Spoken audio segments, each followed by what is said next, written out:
એનડીએના ઉપરાષ્ટ્રપતિ ઉમેદવાર માટે સીપી રાધાકૃષ્ણનના નામની જાહેરાત.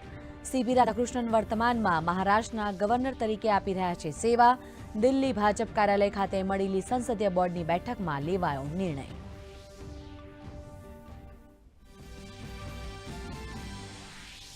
બિહાર એસઆઈઆર અને વોટ ચોરી મુદ્દે વિપક્ષના આરોપો મામલે ચૂંટણી પંચનો સણસણતો જવાબ. કહ્યું, મતદાતાઓને ભ્રમિત કરવાનો થઈ રહ્યો છે નિષ્ફળ પ્રયાસ.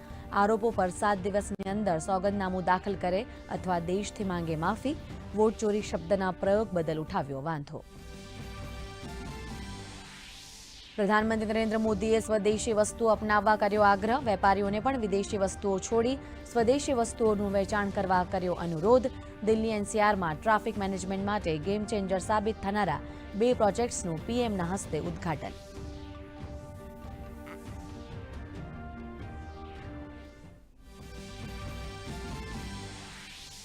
જમ્મુ કાશ્મીર અને હિમાચલ પ્રદેશમાં કુદરતનો કેર. કઠુઆમાં વાદળ ફાટવાથી 7ના મોત, તો મંડીમાં ભૂસ્ખલન થતા ચંદીગઢ મનાલી હાઈવે પર અવરોધની સ્થિતિ.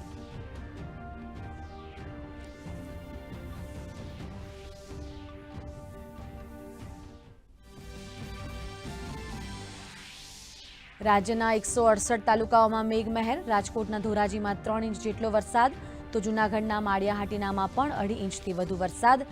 આવતીકાલે પોરબંદર, જૂનાગઢ, નવસારી અને તાપીમાં ભારે વરસાદનું પૂર્વાનુમાન.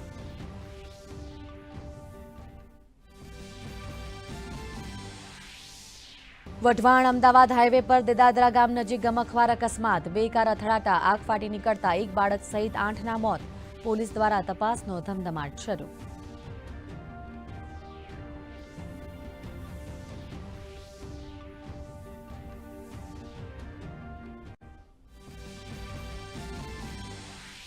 અને સૌરાષ્ટ્રના મેળાઓમાં લોકસંસ્કૃતિની ઝલક સાથે મોજ આનંદના રંગોની જમાવટ. રાજકોટના મેળામાં 4 દિવસમાં અંદાજિત 10 લાખ લોકોએ લીધી મુલાકાત, તો પોરબંદરના મેળામાં શહેર અને ગ્રામ્ય વિસ્તારોમાંથી ઉમટી ભારે ભીડ.